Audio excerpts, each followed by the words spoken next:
will enable this pattern of wrongdoing. You are still acting, thank you, Mr. Chairman, as the president's personal lawyer, not as acting Attorney General. It is hard to justify giving you any funds that will enable this pattern of wrongdoing to continue. Thank you, Mr. Chairman. Senator Van Hollen, thank you. Senator Collins, you have an opening statement? I don't, Mr. Chairman. I look forward to asking questions after hearing from the witness. Thank you. Thank you, Senator Collins, for joining us. With that, General, you are recognized for your opening statement. Thank you very much, Senator Moran. Good morning to all of you, Ranking Member Van Hollen, Senator Collins, Senator Moran. Good morning. Thank you for the opportunity to present President Trump's fiscal year 2027 budget for the Department of Justice. As Senator Moran noted, the request totals $41.2 billion, a 13% increase over fiscal year 2026. This underscores our department's renewed focus on reducing violent crime, combating the fentanyl crisis, strengthening border and immigration enforcement, expanding fraud prevention, and ensuring our law enforcement agencies have the resources they need to protect the American people. Violent crime reduction remains one of the department's highest priorities. Since January 20th of last year, the DOJ has indicted hundreds of members of TDA, crippling their leadership and dismantling operational networks. Across our major law enforcement components, the results have also been historic. Federal law enforcement helped drive a 20% decrease in the national murder rate in 2025, arrested 44,000 violent offenders, which is double the prior year, by the way, and seized over 2,200 kilograms of fentanyl. Last year, law enforcement captured 8 of the FBI's 10 most wanted fugitives, located 6,300 missing children, and arrested more than 2,000 child predators. The DEA has made thousands of fentanyl-related arrests and seized millions of fentanyl pills and hundreds of kilograms of fentanyl powder. In one August surge alone, DEA executed over 600 arrests, seized multi-ton quantities of narcotics, and recovered more than $11 million in drug proceeds. With 82 offices in 62 countries and 26 U.S. field divisions, DEA continues to disrupt global supply chains from source to street of illegal narcotics. The U.S. Marshal Service, one of the smallest federal agencies, law enforcement agencies, with roughly 3,800 deputies, arrested more than 73,000 fugitives last year, conducted 308,000 prisoner movements, and housed over 55,000 detainees and provided protection for 18 federal protectees, including Supreme Court justices and their residences. The Marshals also manage over $10 billion in seized assets and are obviously essential to federal judicial security. ATF continues to be a leader in the federal effort to combat violent firearms crime. Since January of last year, ATF has arrested more than 8,700 violent offenders and seized nearly 44,000 firearms, including 5,100 which were interdicted before reaching Mexico, which was their intended destination. ATF agents seized 2.7 million rounds of ammunition, more than 28,000 illegal explosives, and conducted over 3,500 arson and explosives investigations. They process hundreds of thousands of traces every year, 856,000 last year alone, and are continuing to do great work. To sustain these historic results, the fiscal year 2027 budget includes $22.2 billion for DOJ's law enforcement components and U.S. attorneys' offices. This is a 16% increase over fiscal year 26, and these investments will build on our tremendous progress and will ensure our continued momentum in violent crime reduction nationwide. We are also strengthening immigration enforcement efforts. The Executive Office for Immigration Review has completed well over 1 million immigration cases and reduced backlog by more than 447,000 cases since President Trump took office last year. This budget provides for $899 million for EOR. This is to continue rebuilding our workforce and modernizing our case processing systems. Across the department, nearly $4 billion supports immigration-related enforcement activities. Finally, the department launched the National Fraud Enforcement Division earlier this year to expand federal fraud enforcement and better protect taxpayer-funded programs. The budget includes $30 million to hire 100 attorneys and enhance data analytics capabilities to combat large-scale criminal fraud schemes. DOJ is also modernizing the grants process by consolidating COPS, OJP, and OVW into the new Bureau of Justice Grants, providing a unified and simplified approach to federal grant making, while obviously continuing to preserve the important missions of each office. The department faces serious budgetary constraints. Fiscal year 2026 marked the second year of flat budgets for several components, basically equating to a decrease in funding because costs and expenses increase every year, but the budget remained flat. The Bureau of Prisons remains under-resourced, funded at $8.1 billion, almost $300 million below fiscal year 2025, and risks insolvency without additional support. The President's request of $10.3 billion for the Bureau of Prisons is essential to restore staffing and maintaining safe and secure federal facilities. In closing, the fiscal year 2027 budget reflects our unwavering commitment to public safety, strong law enforcement partnerships, and responsible stewardship of taxpayer dollars. With your combined continued support, the Department of Justice will remain strong, effective, and fully equipped to protect the American people. Thank you again for the opportunity to appear in front of you, and I look forward to your questions. Attorney General, thank you. I recognize now the chairwoman of the full committee, Senator Collins. Thank you, Mr. Chairman. Mr. Attorney General, yesterday the Justice Department announced the creation of a nearly $1.8 billion anti-weaponization fund to compensate individuals who were purportedly targeted by the Biden administration, in exchange for which President Trump dropped his $10 billion lawsuit against the IRS for the completely inappropriate leak of the president and his organization's tax data. Amounts for this new fund will come from the Judgment Fund, a permanent law appropriation for paying claims and settlements brought against the United States government. Amounts in the Judgment Fund have traditionally been used for the payment of specific claims against the government or amounts owed for the settlement of those claims, but not for future claims that have yet to be bought. So I have some questions for you. First, has the DOJ ever used amounts in the Judgment Fund to pay claims that have yet to be brought against the United States government based on the settlement of a completely unrelated case? Thank you, Senator. So the short answer is yes. I mean, we have done this in the past. This was done during the Obama administration, something almost identical in structure to what we announced yesterday. In that case, there were allegations made by Native Americans that the Department of Agriculture had systematically treated them unfairly, and some had filed claims. There was a pending lawsuit, but many had not. A fund very similar to the one that was established yesterday was set up.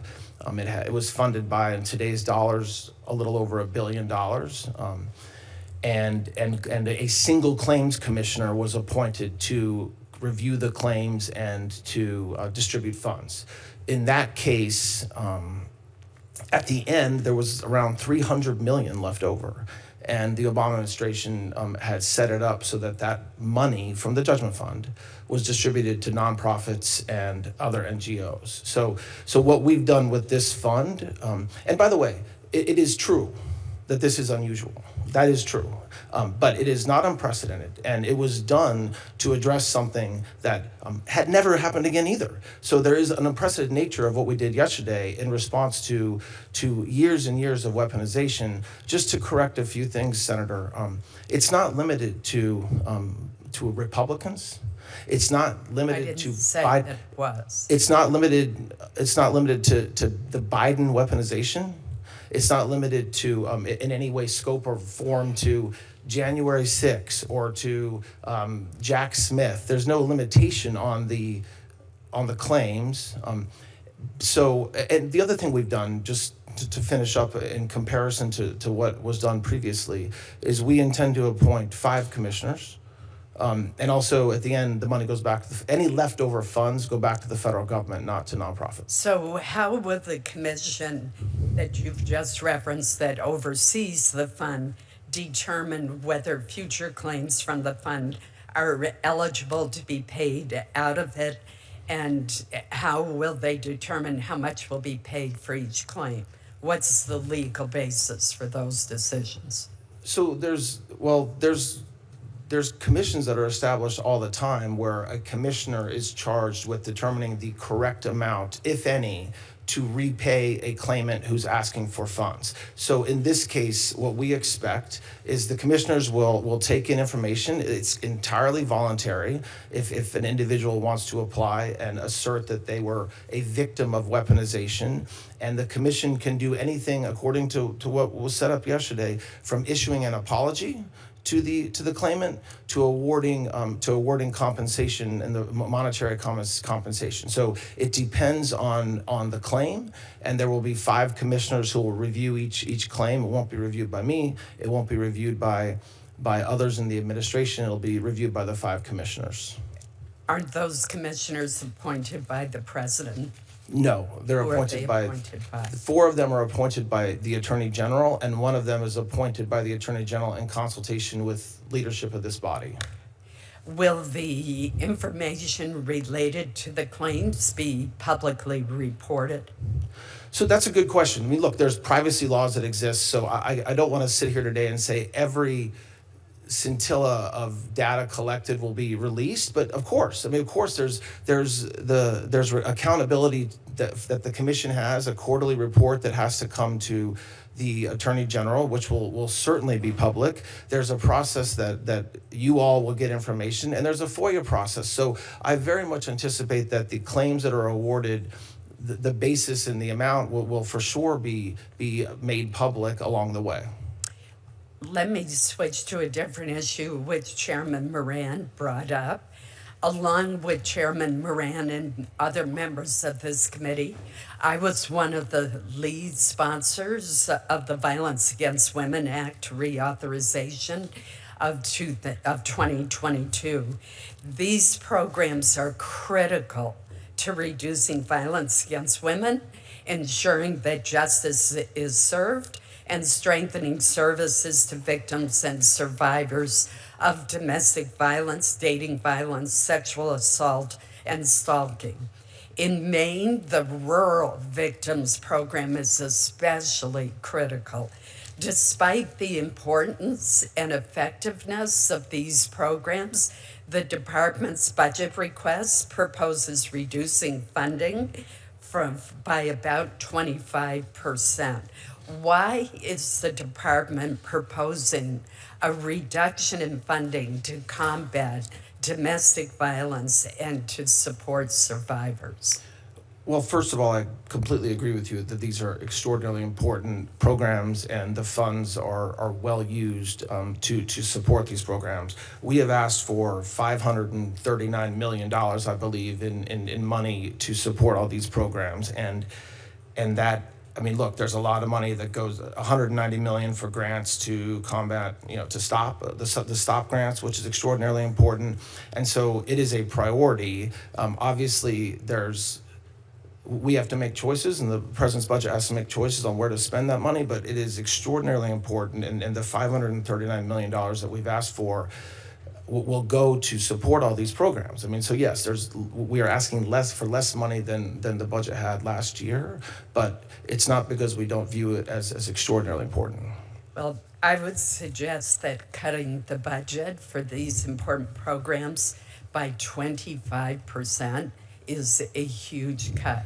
And I hope that's something the subcommittee will take a close look at. Thank you, Mr. Chairman. Thank you, Senator Collins. Senator Van Hollen. Thank you, Mr. Chairman. Mr. Attorney General, this is an outrageous, unprecedented slush fund that you set up. Simple question, will individuals who assaulted Capitol Hill police officers be eligible for this fund? Well, as it makes plain, anybody is just let me know if they're eligible for the fund. As was made plain yesterday, anybody in this country is eligible to apply if they believe they're a victim of weaponization. Mr. Attorney General, let me ask you this. Are there going to be rules that say that if you've assaulted a Capitol Hill police officer or committed a violent crime, you will not be eligible? Why not make that a rule? I expect that, because I'm not one of the commissioners setting up the rules, I expect that there will be rules. You're appointing 4 of the 5 members, aren't you, Mr. Attorney General? Pardon me? You're appointing 4 of the 5 members. I am appointing all 5 members. You can certainly set up the rules. I would hope you would make a rule that anyone convicted of assaulting a police officer or a violent crime is simply not eligible. They should not apply. Well, let me ask you this, because you compared it to the Keepseagle case. But I think you know full well that in that case, the settlement agreement was approved by a federal judge, including the payments to people who were not originally parties to the lawsuit. No federal judge has approved this fund, have they, Mr. Attorney General? No federal judge did approve this. So that's a big difference between this case and the case that you compared it to. No, it's not. Well, did a judge sign off on this case? No. A judge did sign off on the other one. Yes, but your question was whether it's a big difference. It's not. Of course it is, because that allows for an independent person to look at it rather than the There was no independence. There was no independence. There was a single commissioner. A judge signed off on it. A judge had nothing to do with deciding the money. There was a judge who looked at it and signed off on it. So to compare that case to this one is incredibly deceptive. Let me ask you this about the Epstein case, because as we speak, many Epstein survivors are in New York. They're reading portions of the Epstein files about the abuse that they suffered. Otherwise, they might have been here with us today. At a House hearing, your predecessor refused to acknowledge the pain experienced by some of those victims when the administration improperly released their names in identifying information. So I want to know where you stand. I spoke to the representatives of some of the Epstein survivors yesterday. They are extremely frustrated that you keep calling for people to come forward with more evidence, but you have not met with them to hear their stories. So simple question.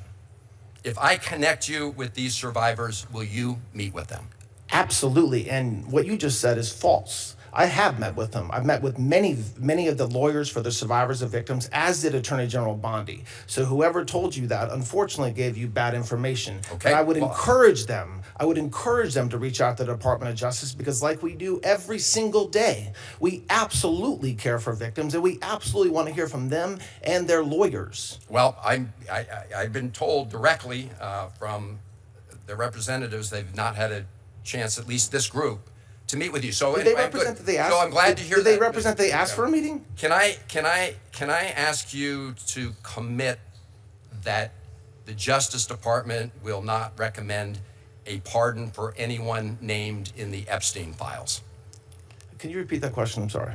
I didn't hear what you said. Can you commit that the Justice Department, you, the Acting Attorney General, will not recommend a pardon for people named in the Epstein files? When you say people named, there's tens of thousands, hundreds of thousands of, quote, people named. How about Ghislaine Maxwell? Can you commit that you will? Yes, I can commit to that, of course. Okay. Let me go back to this slush fund, because there's also an individual who, after being pardoned by the president, went on to molest 2 children. And that person actually tried to buy the silence of these children by saying that he would pay them some of the funds that he was hoping to get from your slush fund. Can you commit to making the rules so that that person is not eligible for a payout under this fund? Well, you're obviously lying in your question, because there's no way that this person committed to that. But the slush fund, as you call it, which is not, didn't exist. I'm sure, but I can commit. Mr. Attorney General, don't ever do that again. I am reporting what again? what he said. He said on the expectation that he hoped to get some of the funds from a payout. He's been From hearing you said from the slush fund, Senator, and that didn't exist when he said that. This is the fund that the president and all of you have been telegraphing all along that you're going to use to help the president's friends. Can you point to a Mr. single Attorney General, telegraph I have a I last made? question. What telegraph did I have a last question for Okay. you. Do you know that it is a criminal offense to lie to Congress? I am very well aware of that. I'm glad to hear that. Thank you. Senator Kennedy. Thank you, Mr. Chairman. General, how are you? I'm great. Thank you, Senator. In America, unlike other countries, where they let you die in a ditch, in America, if you're too poor to be sick, we'll pay for your doctor. Isn't that right? It is. And one of the programs we do that through is Medicaid. Correct. Okay. And this money for Medicaid, it didn't just fall from heaven. We thank heaven for it, but it came out of people's pockets, didn't it? Every dime of it. And some of that money is stolen, isn't it? Yes. And the states, not all of them, but many of them, allow it to be stolen, don't they? Yes. Let's take Medicaid in California, for example. I don't mean to just pick on California, but because this happens in other states. We saw it happen in Minnesota, for example. But in California, for every dollar that the California state government puts up for Medicaid, for the Obamacare portion of Medicaid, the federal taxpayer puts up $9, don't they? And so, is that right? That's correct, Senator. And so as a result, California has allowed thousands and thousands of these social assistance and so-called health care providers pop up in California, haven't they? Yes. And some of those providers steal the money, don't they? Yes, we know that to be true. Yes. And the money never gets to the people they supposedly are trying to help. Isn't that correct? That's correct. And the other way that California and others abuse the fact that they're putting up $1 and the American taxpayers putting up $9. Did I mention it was $9? I think some say it's even more, but yes, Yeah. 9 work. They expand the services, don't they? Yes. Because some states, like California, I don't want to paint with too broad a brush. It's not everybody in California state government, but it's a lot of them. They see this as free money, don't they? They're not paying for it, yes. Isn't it a fact that, for example, Medicaid in California will pay a provider to provide tribal prayers? I looked all this up. I mean, I'll accept that. I didn't know that, but yes. That California will actually pay a healthcare provider, I didn't know this was a medical expertise, to pay for exorcisms. Is that right? I'll accept that, Senator, but that's. They pay, the California Medicaid program will pay for herbal medicines, meal deliveries. They'll pay for housing. I don't know what housing has to do with health care. Is that correct? Yes. Were you aware that the Medicaid program using federal money, taxpayer money, will pay for an in-home chef? Yes. Okay. If it's a family member, yes. Yeah, they'll even pay for gymnasium fees through Medicaid in California. They'll pay for bicycles, scooters, gym memberships. Did you know that? Yes, several states do, but California does for sure. They'll even repay your student loans. Were you aware of that? I was not aware of the student loans repayment. Yeah, they'll repay somebody's student loans to encourage them to become a health care provider. I mean, California, they're just setting all kind of records. These folks are they're wild people. California's got 12% of the population. In the last 10 years, they're responsible for half of these new so-called health providers to provide exorcisms and other things. Now, what the hell are we doing about it? Why has this gone on for so long? Senator, listen, it's a great question. And what you just described are programs that are allowed under the program. You have a whole other issue in California where a lot of these folks are just stealing the money, not even running it through for exorcism. They're thieves, aren't they? They're thieves, correct. And California just watches it happen, don't they? Not everybody in California. The government does, doesn't it? Well, that's the challenge in a lot of states, is that we don't have a state government, which you all have entrusted to run these programs and take care of the money that you all give them. There's state structures that absolutely do not do any compliance, and they don't do their job. Because they don't have no incentive to. They're getting free money. Isn't that right? Yes, I think so, yes. We got to change this, General. We're trying. I call this a slush fund. You want to talk about slush fund? This is a tier 1 slush fund. It's been going on for years and years and years. Billions and hundreds of billions of dollars is stolen. Yes, Senator. And that's why, look, this department stood up a whole new fraud division, and AUSAs around the country prosecute fraud every day. So it's not as if we didn't have the work out there, but it's so systematically taking money from the American taxpayer that we very much believe that it needs its own stand-up structure. And I think it's true for the reasons that you just said. If you need an exorcism, you can go to California, can't you? Thank you, Senator. Thank you, Chairman Moran, Ranking Member Van Hollen. Thank you, Acting Attorney General Blanche, for appearing before us today. I want to talk about some areas where I think we're making progress and we can work together, and then raise some real concerns I have. I do think it's worth recognizing the hard work of the men and women of the department and the progress you're making on combating fentanyl and violent crime. I've long been involved in criminal justice reform, talked with and worked with your predecessor on this. I was pleased to see the president's message during Second Chance Month, where he said he wants to ensure those who take responsibility and seek to rebuild their lives have a chance to succeed. Senator Lee and I have a bill called the Safer Supervision Act. It's co-sponsored by Senators Tillis and Wicker, Kramer, and Langford. It's got strong law enforcement and conservative support, and it fits squarely in that framework. Currently, federal supervision is imposed in nearly every case, leading to badly overworked federal probation officers who then can't properly supervise those who actually most need it. There's more than 120,000 people on average per year being supervised, and this bill would help ensure courts are more thoughtful, more analytic when deciding when to impose supervision. Is this a piece of legislation you can support? So what you just said, I very much agree with. So without looking at every word of the legislation, there's no disagreement from me on a word you just uttered. Well, thank you. I'd like to work with you on that. Yes, I look forward to that. Let me raise two questions. I've been gravely concerned about IP theft, especially from China, the whole time I've served.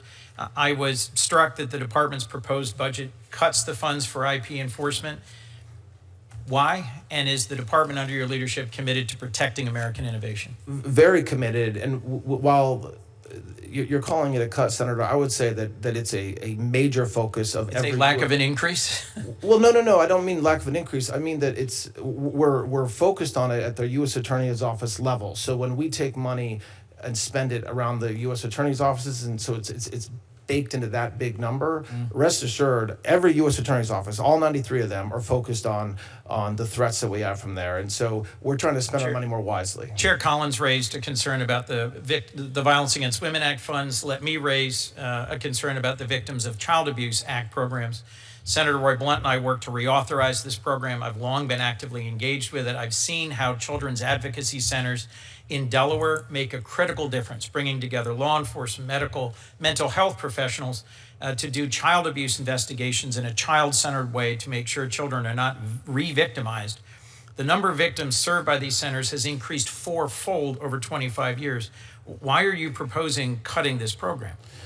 So we have asked for $41 million for that program, and I agree with you, and I want to work with you to make sure that we're spending that $41 million where we should. I agree with you; it's extraordinarily important, and has had a lot of success over the past 15, 20 years as it's been up and running. Thank you. Let me return to the line of questioning from the ranking member, Senator Van Hollen, that I strongly agree with.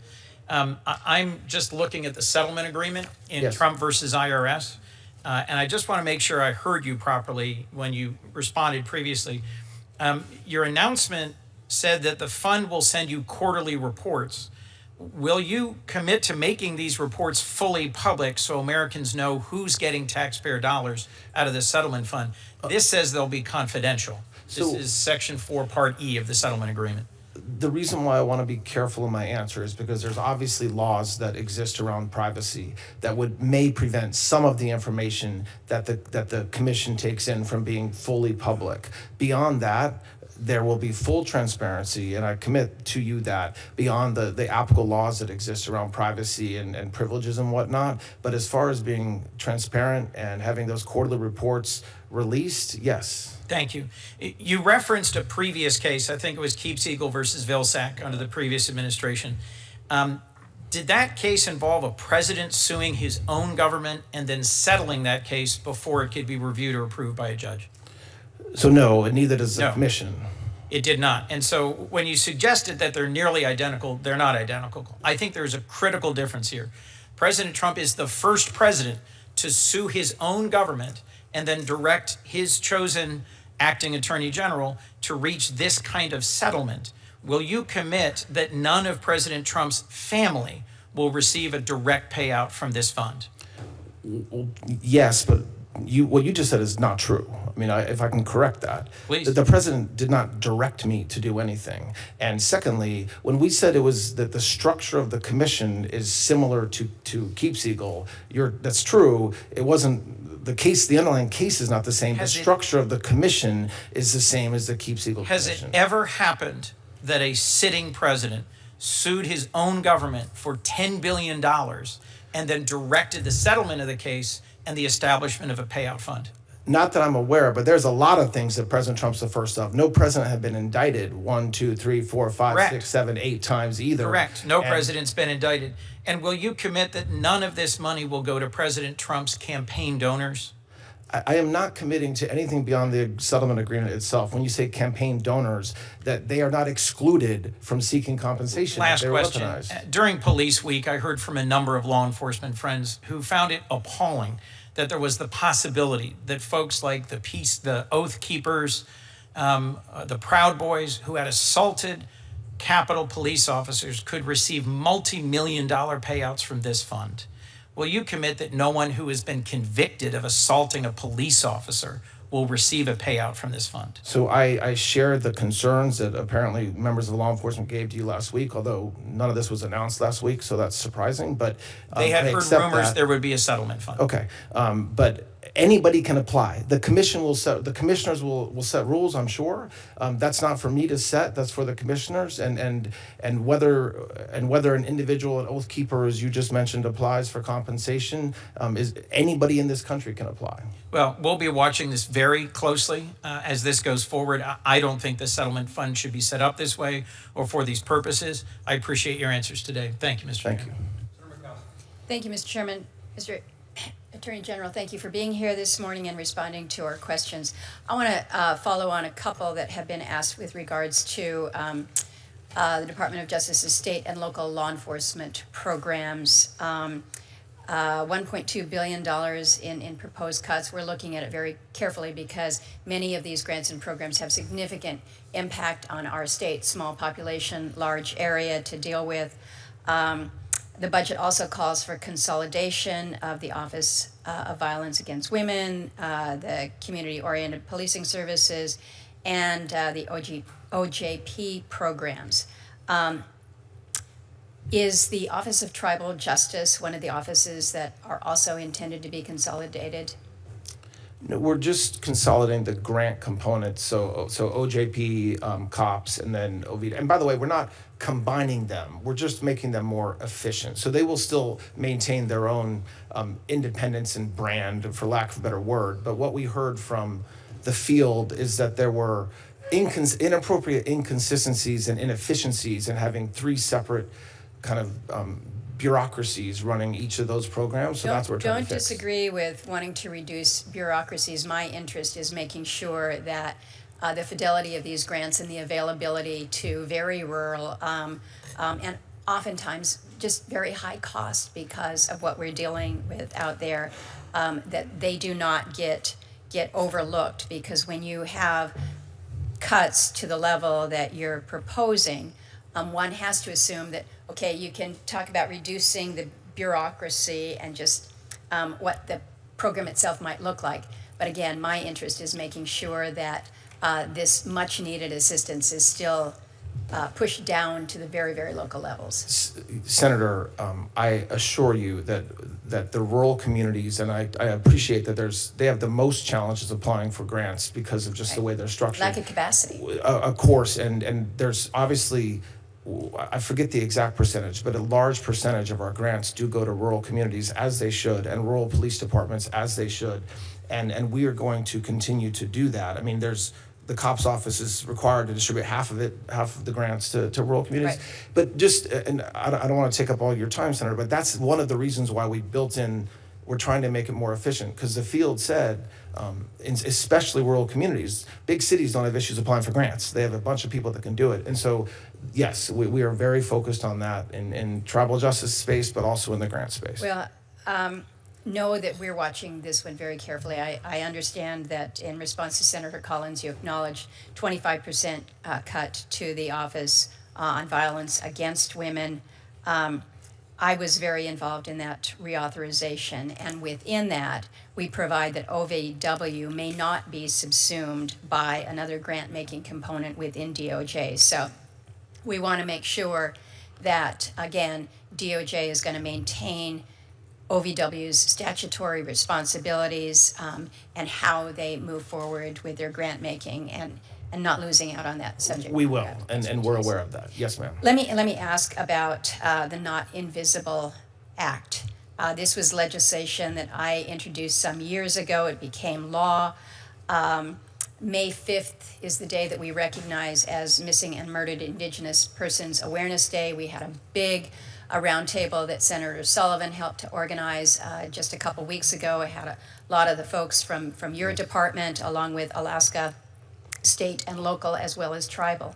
One of the things that kept coming up was the commission issued its final report. I thought it was pretty substantive. They issued it November 1 of 2023 after great testimony and consultation all across Indian country. But then it was removed, the report was removed very early on in the second Trump administration, and the related materials have been removed from DOJ and the Department of Interior websites. So people keep asking me, where'd it go, why, what is happening? And we tried to get further information to that, again, up in Anchorage a couple weeks ago. So the question to you is, why was the report taken down? When will it be restored? And more importantly, what concrete steps is DOJ taking with the Department of Others and others to implement the recommendations? We don't want the work of this really important commission to just kind of sit and be ignored.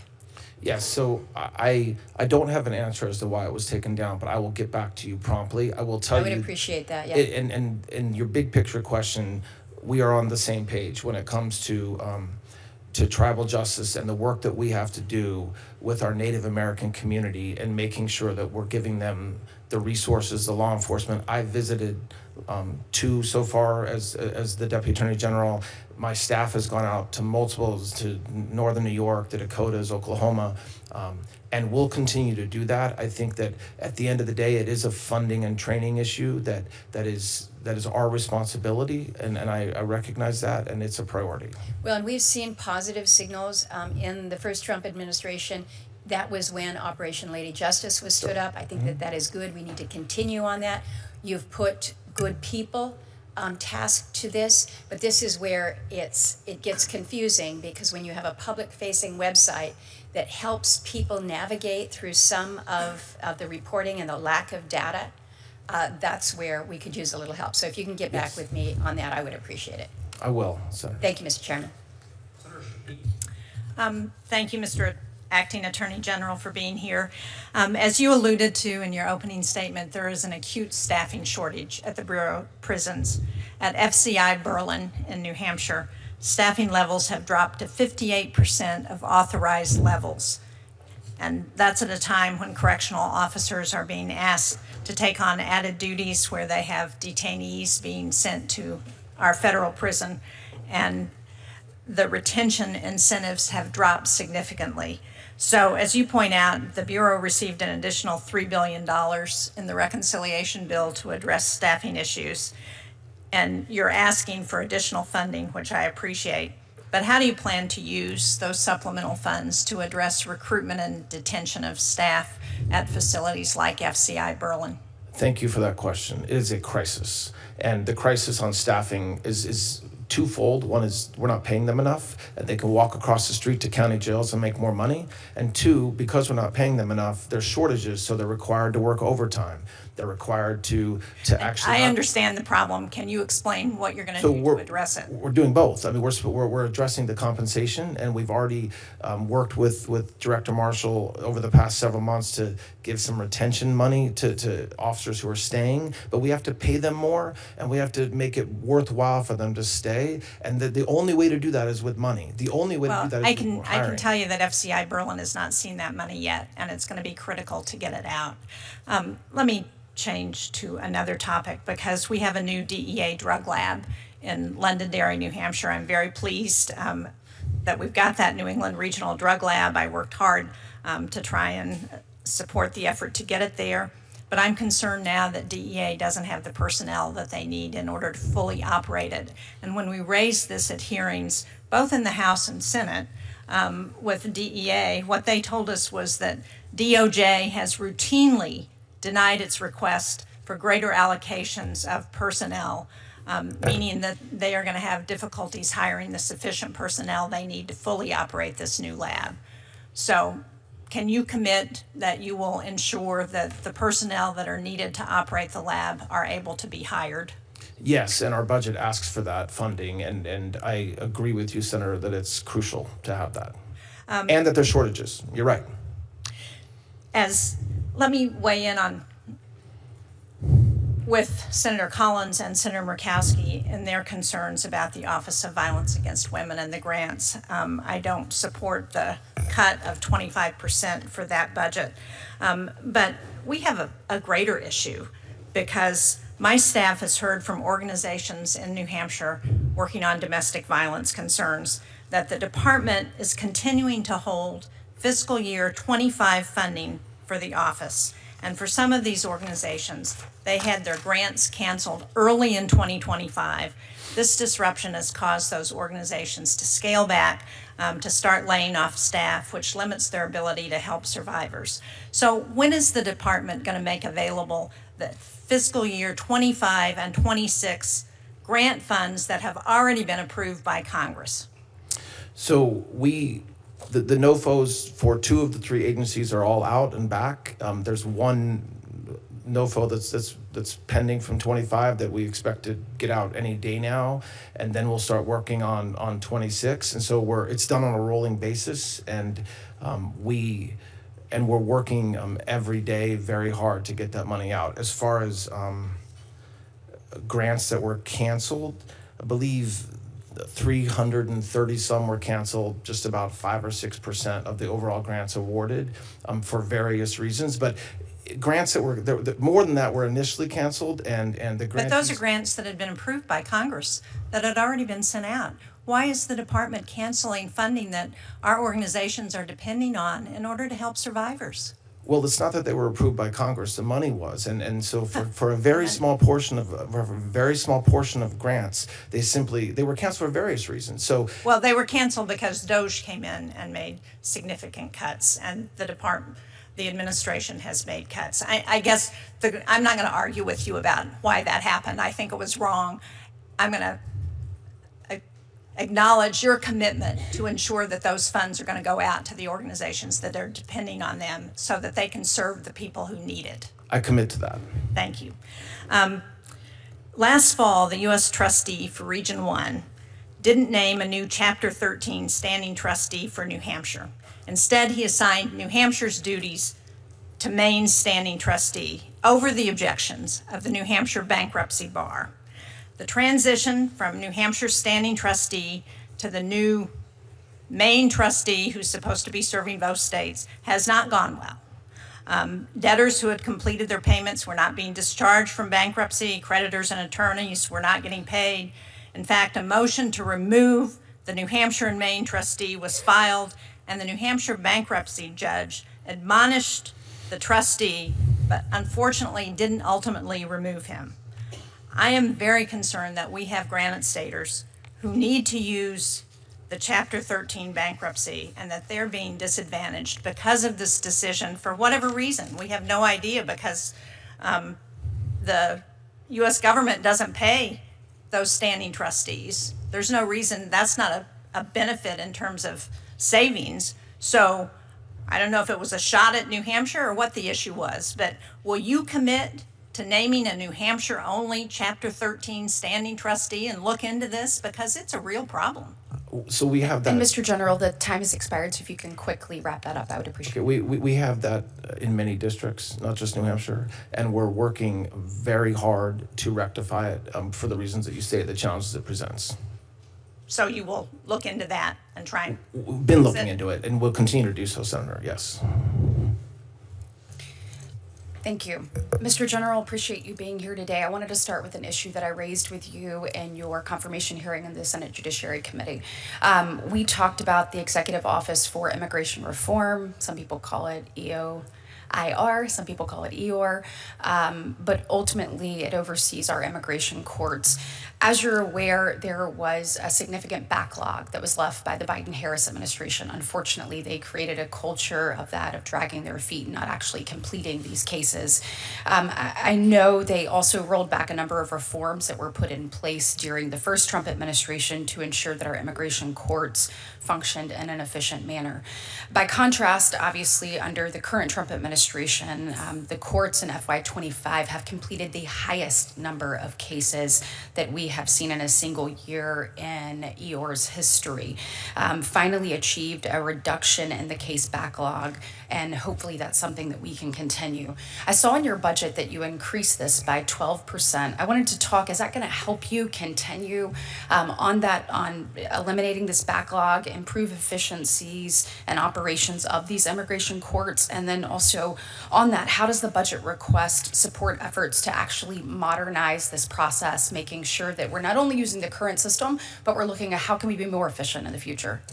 Yes, thank you, Senator. The first answer in reverse order, we have asked for $37 million to modernize the IT programs that the immigration courts use. That in and of itself will create efficiencies that will help us in ways that should have happened years and years ago and it didn't. We're also asking for more money because we need more judges. And the big beautiful bill gave us authority to hire a bunch of immigration judges, and we're hiring a ton. We have a graduation tomorrow, the largest graduation of immigration judges in many, many years, if not history. And we're continuing to try to find good judges that will work hard. And the budget also, a judge needs staff. So a judge needs clerks to help process the cases.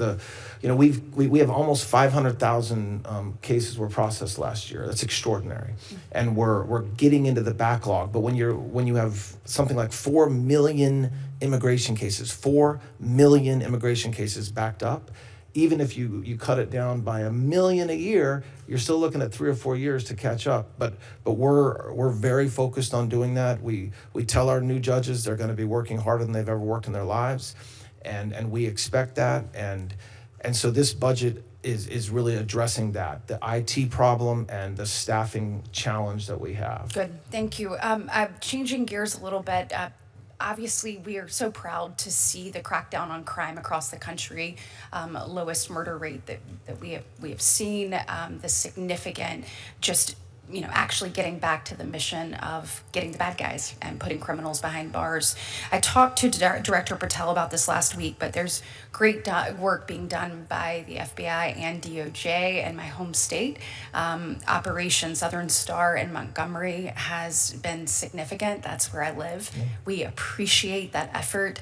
I know that communities across the country appreciate the work that you're doing. Can you discuss how this request increase in resources that you have in this budget is going to allow us to build on the current successes and enhance cooperation with state and local partners across the country so that we can do more of what we've seen in Montgomery over the Operation Southern Star?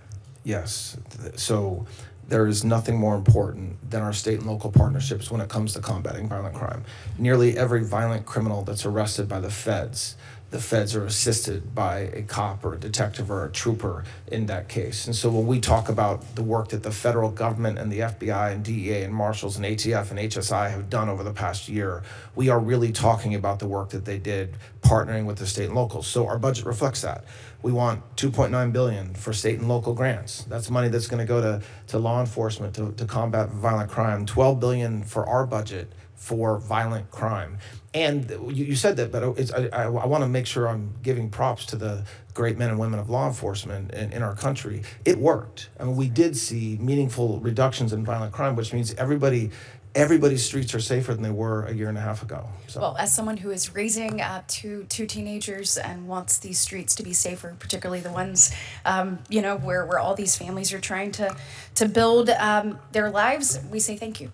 Last question. I know that the budget also is going to stand up the National Fraud Enforcement Division. I know that there's been a lot of misnomers about that out there. It is important we make sure that taxpayer dollars are used judiciously and that people who do not do that are held accountable. Can you talk about some of the work that the division has been doing and how the funding will allow DOJ to continue protecting Americans and their hard-earned tax dollars? Yes, so we asked for $30 million because we need lawyers to help build this new division up. And what we've done already, and you've seen it in the news in Minnesota and other locations, really everywhere. Minnesota's been a focus, but in every state, the National Fraud Division has an AUSA assigned to that division now. And their goal is very simple: to find criminals who are stealing from the government. That's it. And so that comes in the area of healthcare, but it comes in a lot of different places. And I expect that everybody in this body will be very satisfied with the work when I come back next time, because Excellent. It's doing great work. Americans are sick of people not being held accountable, so we hope that we see some people actually prosecuted for these crimes. Thank you so much. Thank you. Senator Merkley. Thank you, Madam Chair. And Senator Murray, do you want to jump in first? Okay. Thank you, Acting Attorney General. So the budget has a $500 million cut to the COPS grants. Those grants are certainly important to our local law enforcement, for staff, for equipment, for investigations. Is there any particular reason that you think the police departments need less money now than they did before? And would you be supportive if we advocate for more funding rather than less? So local law enforcement needs all the money we can give them. I agree with that very much. And I would be supportive of more money that you all come together for local law enforcement. Yeah, yes, I will. I mean, look, this budget. Thank you. I appreciate that. Sure. There is a bill called the Stop Institutional Child Abuse Act that senators on both sides of the aisle supported, including Senators Tuberville and Cornyn. And this is about the troubled teen industry, where there are basically all kinds of fairly unregulated, without oversight, companies that say, hey, you send your teen to us and we'll get them on the right path. This institutional care often results in institutional abuse. And what we did when we passed and funded that bill, because we had both authorized it and then we funded it, was to have the National Academies of Science study, because there's 50,000 kids that are in these institutional settings each year. They're often taken away in the middle of the night under arrangements with the parents. The parents think they're sending their kids to get help, but often they're sending their kids into abuse. Will you take a look at this issue and just kind of track the national academies as they proceed to study this? And if there are ways that we can reduce abuse, help us find that path. Yes, of course. Thank you. To follow up, you noted that it would be up to the 5 commissioners that you appoint to determine whether there are any guidelines. Will you encourage the folks that you select to ensure that folks who were convicted of violent acts against police officers do not get compensation from this fund? Well, I expect they will they don't have the option of establishing guidelines. The commissioners will establish guidelines, and so Will you encourage them to have a guideline that says those who have been convicted of violent acts against police officers are not eligible? I will definitely encourage the commissioners to take everything into account when determining who should get compensation. But why not this specific issue of violent acts, convicted of violent acts against police officers? Do you feel they should get compensation after being convicted of violent acts? My feelings don't matter, Senator. In my mind is not limiting to say this. Yes, I will commit to this or that. What I will commit to is making sure that the commissioners are effectively doing their jobs, and that includes setting guidelines like you're describing. Okay, I'm disappointed that you feel it's acceptable that those who are convicted of violently assaulting. Definitely did not say that. I didn't say I found it acceptable, Senator. Will you agree to encourage those commissioners to set a guideline that compensation will not go to individuals who are convicted of assaulting police officers? A yes would answer my question. Or no? Yes will not answer that question. I mean, you're asking whether I will encourage. I don't think that's a fair word. I don't think it's the Attorney General's job to encourage commissioners to do or not do anything. Okay, well, we'll move on, but I will say that you have complete power over who you appoint, so you have huge influence. You are going to be evaluating the inclinations and attitudes of those who will serve, and certainly this looks extraordinary. You described it as parallel to a fund set up to compensate Native Americans who were discriminated against in the agricultural world. It's not parallel at all. President Obama did not sue his own Department of Justice. He did not have a judge saying that Williams had, how did she put it? Kathleen Williams, the judge handling the lawsuit, dismissed the case and finally admonished the government agency, notably the Justice Department, for not being transparent about the settlement deal. Williams previously assigned a group of attorneys to determine whether there was a conflict of case, since as sitting President Trump was suing entities whose decisions are subject to his direction. This type of conflict of interest is not at all involved in the fund set up to compensate those who are discriminated against in the agricultural realm. I want to go on to the Epstein investigation. Is it closed or open? When you say the Epstein investigation, what are you referring to, Senator? Well, the FBI said in last year in July that it had closed the Epstein investigation. So I'm just using their words. Is it open or closed? I don't believe the FBI said that. If you're referring, you're head of the Department of Justice. Is the Epstein investigation open or closed? But I guess I don't understand what Epstein investigation means. The investigation let me put it into Jeffrey differently. Epstein himself, yes, he's dead. Any investigation into potential other bad guys will always be open if we have evidence that supports in any way, shape, or form that we can make a case. Okay, so Trump said in November, this was after the FBI, and it was the FBI words when they said the investigation was closed, but what Trump wrote in November of last year, I'll be asking the Attorney General, Pam Bondi, and the Department of Justice, together with our great patriots, the FBI, to investigate Jeffrey Epstein's involvement and relationships with, and he gave a specific list, Bill Clinton, Larry Summers, Reid Hoffman, people at J.P. Morgan, and many other people to determine what was going on. Is there a list particularly targeted at Democrats, as opposed to being, if you will, blind to party affiliation, investigations that are being pursued under your direction? Any investigation, no matter Republican, Democrat, man, woman, old, young, any investigation will be open if the Department of Justice and the FBI have evidence that a crime's been committed. And that doesn't, you're talking about Epstein. You commit to pursue regardless of political affiliation? Excuse me, Senator? You commit to pursuing investigations free of prejudice about party affiliation? Of course, yes. Well, you say of course, but this president has repeatedly spoken of an enemies list that he wants to go after. And I must say, it's one of the symbols of the breakdown of a democratic republic when a president uses his Department of Justice, which you now head, to go after his perceived political enemies. I hope you won't be party to that. Thank you. I couldn't agree with you more. And that's why what happened during the Biden administration was so disgusting.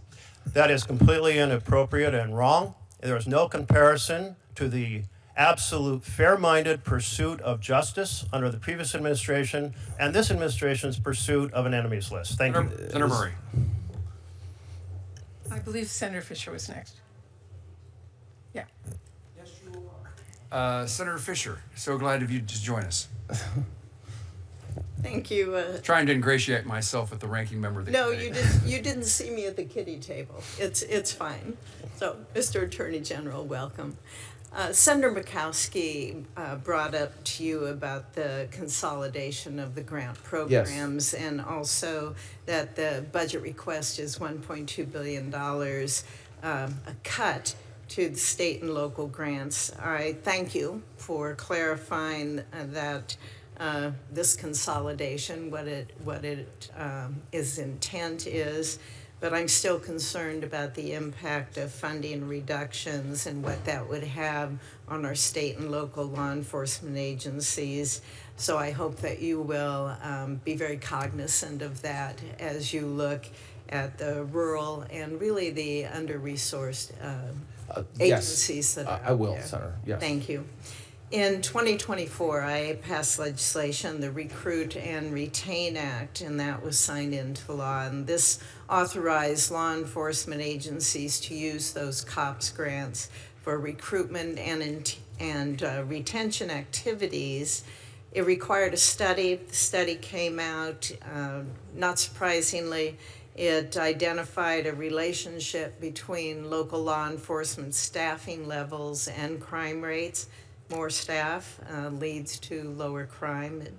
And the study also found that from 2019 through 2024, officer resignations and retirements have increased, and that's obviously then a decrease in officer staffing. So, Mr. Attorney General, how do you anticipate that DOJ's proposal to consolidate its grant-making components, reducing that funding for that account, how's that going to impact recruitment and retention by those local agencies, and how do you plan to address that?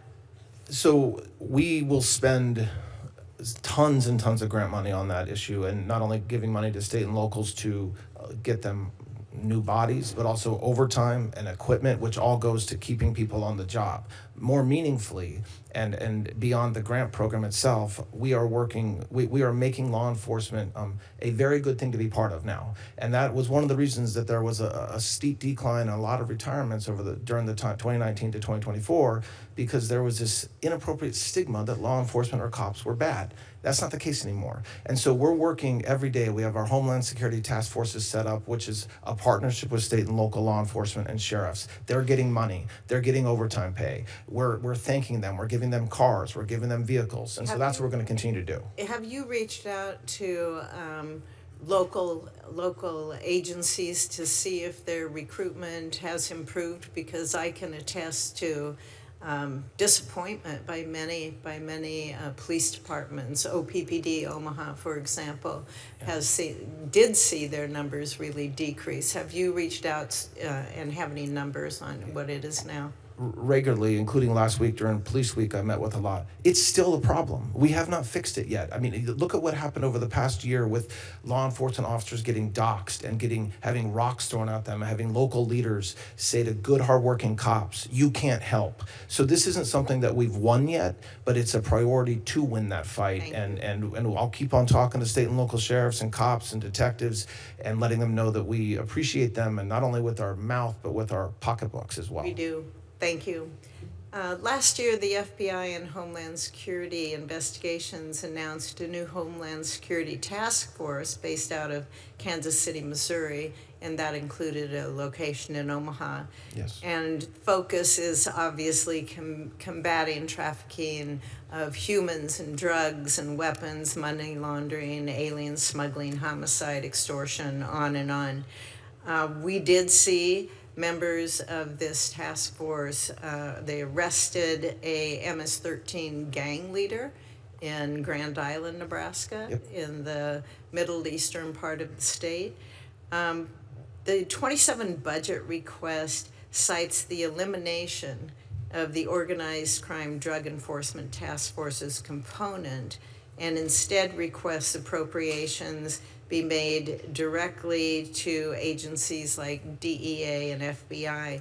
Can you share how this proposed reorganization is still going to ensure strong interagency coordination so that we can see a continued focus on transnational crime threats, and specifically with those local law enforcement agencies? It's very important.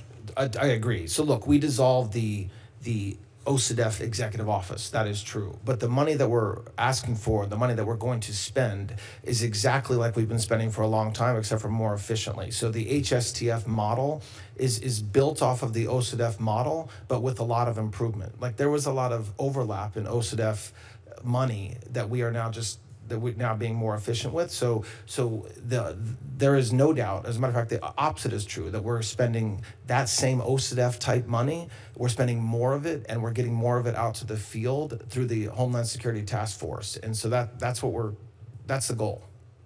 So is that a line item within your agency, or does it need to be a line item and on appropriations?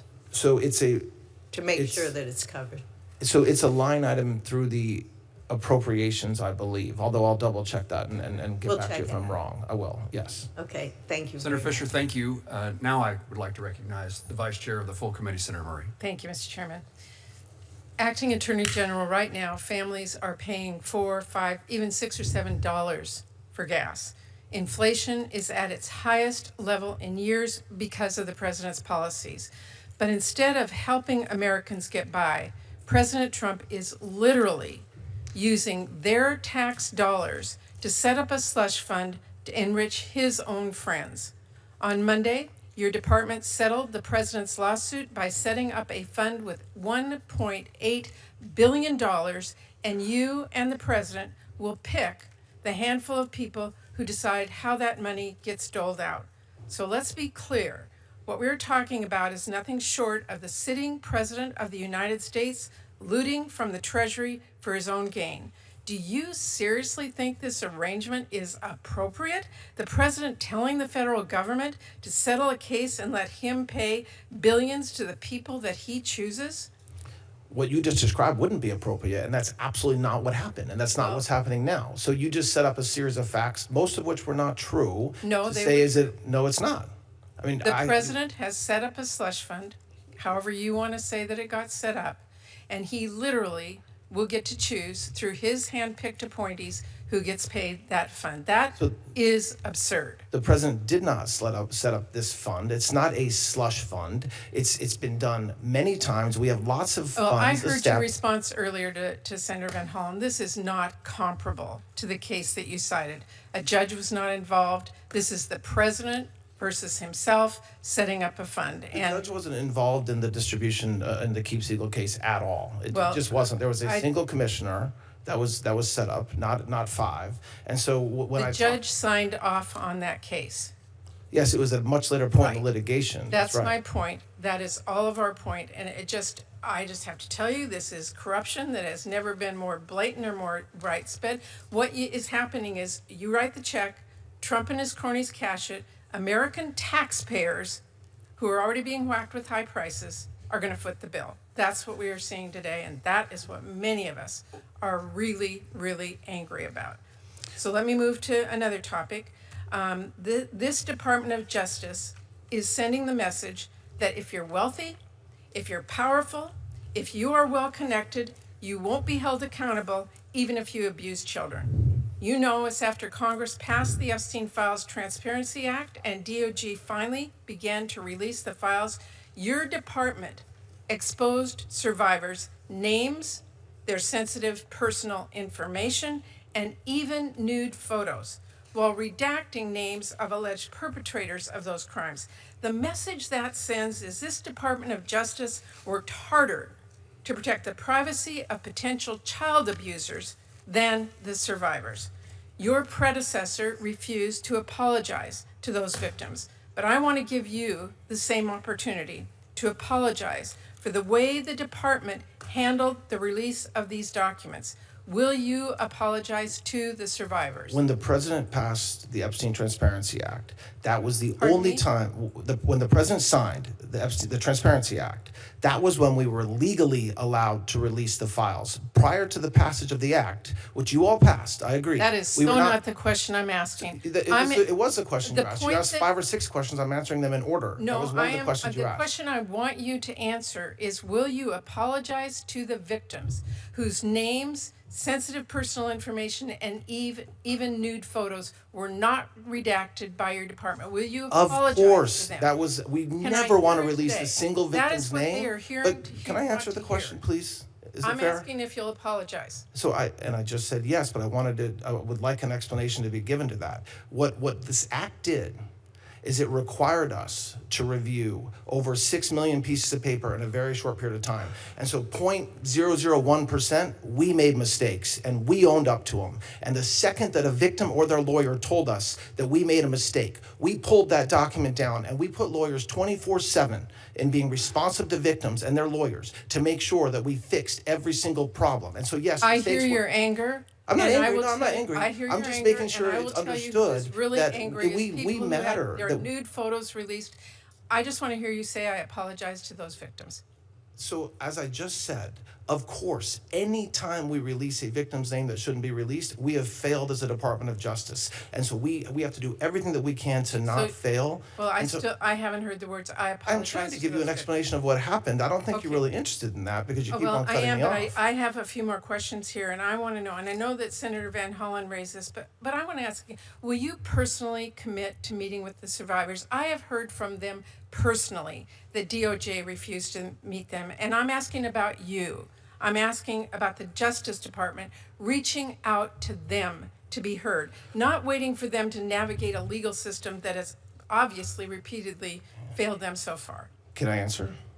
Yeah, will you reach out to them? So, as we have said repeatedly, of course, any lawyer, now if a victim has a lawyer, I'm not allowed to reach out to the victim directly, you know that. But any lawyer can reach out to the Department of Justice. They have, and I've met with many victims and their lawyers, as has the FBI, as has the SDNY. We will always meet with victims' counsel. Any victim or their lawyer can come forward to the FBI With these at women, any time. and I've met with them, and I know Senator Van Hollen has, and so many other, they are personally so feeling abused again and again by what happened to them originally, and now what's happening by them. I am saying to you, as a human being, who don't make them navigate a system that is impossible to navigate, that's already abused them. Reach out and ask to meet with them. You're That is asking all me I'm to asking call, you want me to personally call the victims? Is that I what you're can asking me help to you do? reach them. Oh, that would be great. Yes, because we have said And from you day will meet one, with them if of I reach course, out to you. there have been members that have done that. And we immediately reach out to the victims or their lawyers when the lawyers want Well, and they say they want to do it. We will follow up on that. Thank you very much. Let me ask a few questions, and then we'll get to Senator Reed and Senator Peters, and then we'll have a conclusion of the hearing. I want to, oh yes, and Senator Gillibrand, excuse me for my lack of peripheral vision. We'll make certain, Senator Gillibrand, that you are called on. General, worried about staffing and operational strains at the Bureau of Prisons.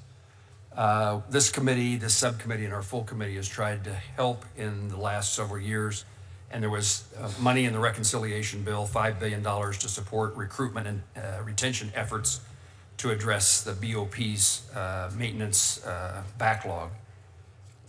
In correctional facilities in Kansas, and we have certainly a major federal and lots of state correctional facilities, but officers, wardens, stakeholders continue to hear concerns about staffing shortages, aging infrastructure, deferred maintenance, officer retention, long-term strain placed on both personnel and inmates. What can you tell me about this budget request, and can you help me understand the circumstances you see at the Bureau of Prisons in this regard?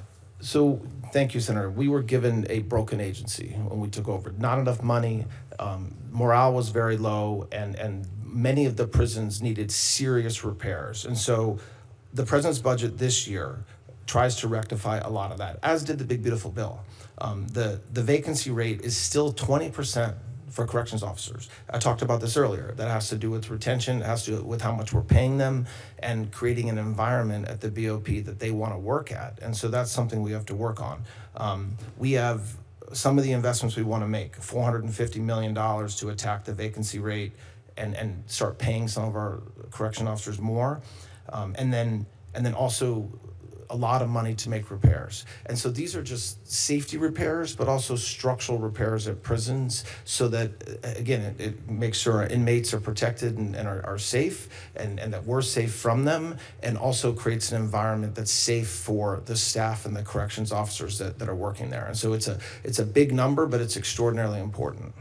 As recently as yesterday, General, I continued to hear from state and local law enforcement agencies about their desire and therefore the demand for training on drones and counter UAS systems. Kansas City is a FIFA site, Yep. but that demand is significant. And can you tell me how the department is working with the FBI to address this issue?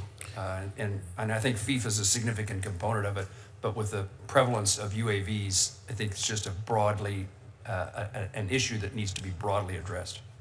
Yes, so we're training, the FBI is training a ton of state and locals every day, and we're on the clock because of FIFA, but we're also doing it beyond FIFA because the UASs, the drones are a big problem in every single state in this country. And so we have ATF also, a certain portion of ATF also helps with the training as well at the FBI facility. And we're going to continue to do that, meaning we're going to continue to offer and provide training to state and locals. We're also asking for money in our budget to help shore that up a little bit so that we can continue to not only offer training, but have a defense to the UAS. I would suggest that the FBI training center is over capacity, needs more officers and capabilities. And if the Department of Justice is interested in pursuing that, I'd be interested in trying to be helpful. I'm interested in working with you, Senator. Thank you.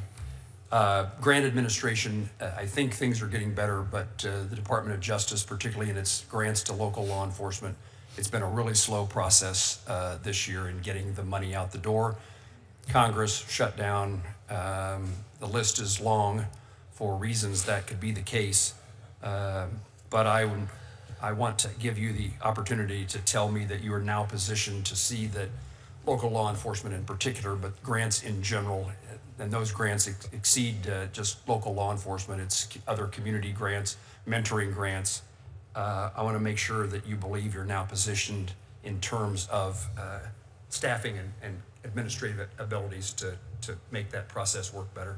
We are working on that, and you're right. It's been slow. We now have all the 25s out except for maybe one. We're starting on 26 now. One program or one grant? One grant. One grant. I could be off a couple of grants, but we're mostly finished with that process. You're right. It didn't. We didn't get the number from you guys till January, late January, so we had a late start. And we're going to turn to 26 now and get as much done as we can. As you know, they're distributed on a rolling basis, so it's not as if there's no money and then a ton of money. So we're trying to get the wheels turning as quickly as we can to get money out. Thank you. Senator Reed. Thank you, Mr. Chairman. Mr. Blanche, how many taxpayers' returns were leaked by the IRS contractor in the 2020 breach? How many taxpayers, excuse me? How many taxpayers' returns were leaked by the IRS contractor in the 2020 breach? I don't know the exact amount, but a lot. 405,427. One of them was Donald Trump, correct? One of them was Donald Trump, correct? One of them was Donald Trump and his family, or others, correct. Right. And Donald Trump was president at the time. Correct. So it was his IRS department that allowed this breach of privacy, correct? Well, it was a criminal who worked in the IRS, yes. Well, he was hired under Trump's administration. This is one of the Trump. Well, there was a criminal breach that led to this, yes. Very good. How many of these 400,000 people have received monetary reimbursement for the breach? I don't think any have, including the president. No, they haven't. But you've authorized the president. Do you agree the president should have reimbursement, correct? No, we settled the case. No, there's no reimbursement to President Trump. Well, That's filed a suit, interesting. Senator, but So President Trump, you're going to assure us President Trump and his family will get no proceeds from this? Correct. He will not. He will not get. His family will not get. Correct. And who will direct the distribution of these? Who gets the money? From the Right. Victims Fund? Yeah. Well, there'll be a commission of 5 individuals that will be set up, and they will take in requests and claims and decide whether to do anything from mission of Who will policy. name the commissioners? I will. Or the Attorney General, whoever the Attorney General is. The Attorney General. Okay. Sorry, just to correct. And one of them will be done in consultation with leadership of this body. Consultation. Well, that's good. But when he first announced this suit on January 30th, he said, I think what we'll do is something for charity, where I'll give the money to charity. I'm talking about the American Cancer Society. I would say established and respected charities. Will you fulfill the president's wish that it goes to respected charities? I'm aware that he put that in or said that, but that's not ultimately what the settlement calls for. Well, the settlement was negotiated between his lawyers and the Department of Justice, correct? Correct. So his lawyers did not urge that they adopt the president's vision of giving it to a respectable charity? I am confident his lawyers urged the president's desires. Obviously, there's not a charity.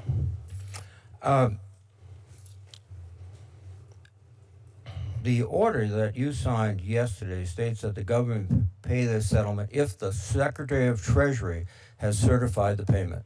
Is that correct? Correct. Is it a coincidence that the General Counsel of the Department of Treasury resigned yesterday? I don't know if it's a coincidence. No. Have you looked or checked? Have I checked? Yeah. I have not. As to why he resigned?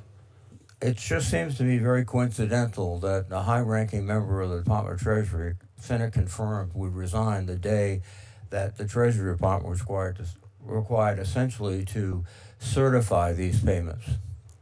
Well, I believe the IRS signed the settlement agreement as well. But yes, but I can't speak to why he resigned, Senator. Well, this all seems to be an obvious abuse of power by the Department of Justice, by the president. He negotiated essentially with himself. You're his appointee. The IRS are his appointees. He's the plaintiff. And the American people, I don't think, are surprised that suddenly all this money is going to his friends or people that he, in his orbit. Will you ensure that none of this money goes to anyone convicted on the January 6th attack on the Congress? Well, the commissioners will determine who is eligible to receive the money. And who are the commissioners? They're not named yet. Who will name them? I will, or the Attorney General will. It's not me. So, with the suggestion of the President of the United States? Excuse me? With the suggestion of the President of the United States, your boss? I do not make suggestions. I will. No. He will make suggestions to you. I have no idea if he will or not. I really don't. I have no idea if he will or not. I would be shocked if he didn't tell you exactly who to put on, and I'd be more shocked if you did not put them on. This is a travesty of the law in the United States and the Constitution. You had an opportunity to go down and talk to Ghislaine Maxwell. And then a few days later, she was transferred from a high security prison to a very comfortable. I mean, that's very comfortable. It's just not true. She was not in a high security prison. She was transferred from a low security prison to a low security prison.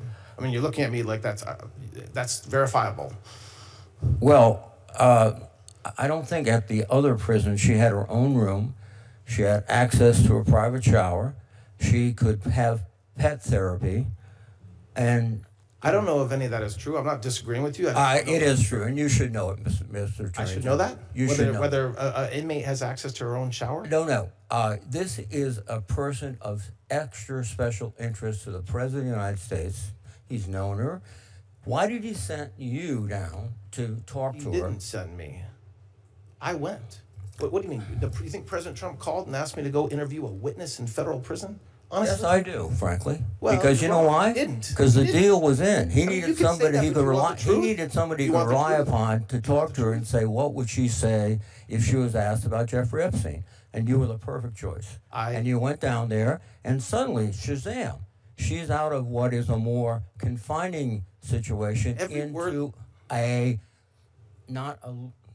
much more relaxed federal prison. Every word that I asked her is recorded and available to you to review. If there's criticisms of the question that I asked her, go ahead and make them. But the president did not have anything to do with my choice to go interview Ms. Maxwell. If I wouldn't have went and a career would have went, you would have said, why didn't you go yourself? Just like you expect me to know whether she has access to her own shower. You so should. I did go. Everyone in the United States who reads the newspapers know that. I guess you don't, read things like that. This whole hearing, I think, is exposing something, which is, to me, very frightening. You're a very gifted lawyer. But from my perspective, you have very little faith to the Constitution and the people of America, and you're the president's consigliere. Your perspective is completely wrong, Senator, Well, respectfully. I think the facts will prove me right. Thank you. Thank you, Mr. Chairman.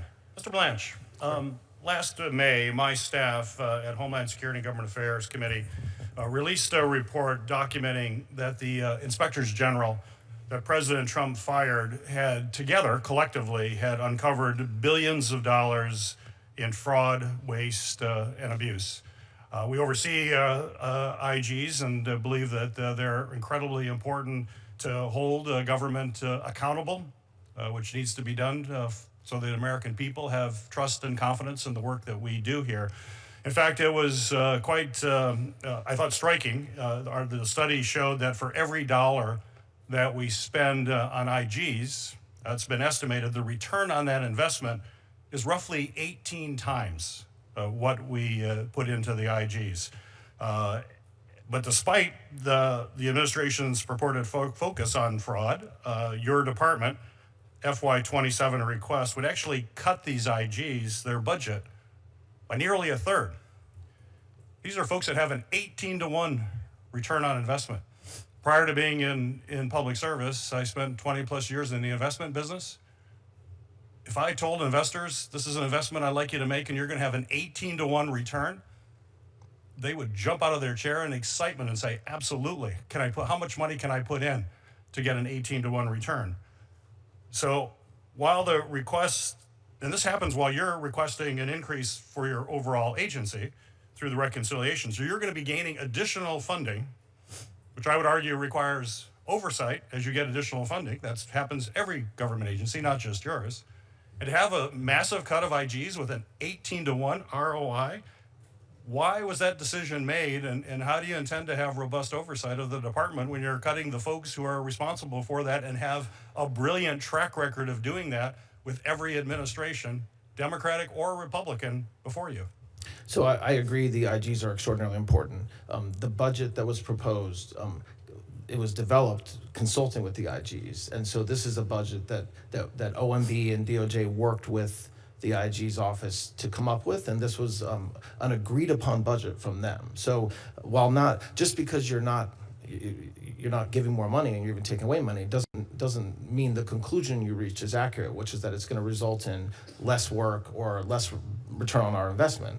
I just don't think that's true. Well, that makes no sense, of course. If you have 1/3 fewer folks working, granted, maybe they're incredibly more productive, but it's really clear with an 18-to-1 return, investing as your budget is growing, you're going to have that kind of return, and it makes no sense to do that. Why? There's no financial sense to do it. So is there another reason you just don't want IGs on the job? As I just said, the IGs themselves work with OMB and DOJ to develop this budget in a way that made them feel that they could get their job done. So it wasn't like, we've got a budget for it, you can either take this or you're going to get a lot less. I wasn't part of the conversation, but I assure you it was I not. can't imagine IGs are going to say, okay, we want fewer of us even though we have an 18-to-1 return, and we're the guardian to make sure that people can trust what happens in federal government. And it makes no sense to me to have that cut. And I think it speaks volumes of what this administration is really focused on, and it's not about reducing waste, fraud, and abuse. You don't do that by decimating the IG Corps. You certainly saw him fire a number of IGs earlier and have serious concerns. Mr. Blanche, the President also signed an executive order on March 31 directing the Department of Justice, the Department of Homeland Security, and the Postal Service to take a series of actions related to federal elections, including the creation of a federal citizenship list and new rules on mail ballot distribution. That order is rightly being challenged in federal court, as these are state functions. But recent reporting indicated that the implementation of that order is being coordinated through the White House meetings involving senior Department of Justice leadership, including Assistant Attorney General Harmet Dillon. So my question for you, sir, is what is the department's role in implementing the March 31st executive order? Well, I want to be careful because it is under litigation, but it's as you just described. It's working with other agencies within the administration to implement the goals, which I think are appropriate goals, to make sure that we have free and fair elections, to make sure that those are implemented, whether it's DOJ that needs to implement them or some other federal agency. Well, you have other agencies. The same reporting identified the official leading the Department of Homeland Security's work, as you said, you're all working together on this, who now serves as the DHS Deputy Assistant Secretary for Election Integrity. Her name is Heather Honey, who is in that position. Ms. Honey's prior claims were central to the effect to challenge the 2020 election results. Claims, as you know, have been widely disproven. It's not true, none of this stuff. She's a key player there. So my question for you, sir, is the department taking policy direction, either formally or informally? You say they are from your previous answer, but from an official whose prior work was built on disproven claims about a prior federal election? Our policy direction comes from President Trump and his leadership team. So I know the person you're speaking about. She's part of DHS and certainly in meetings that we have about election integrity. But as far as whether myself or Harmeet Dillon take policy directions, we take them from the president. So,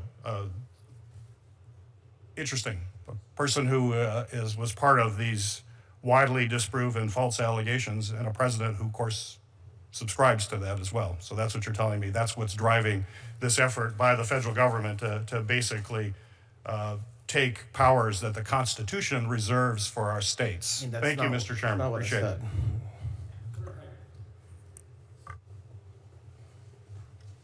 Thank you, Mr. Chairman.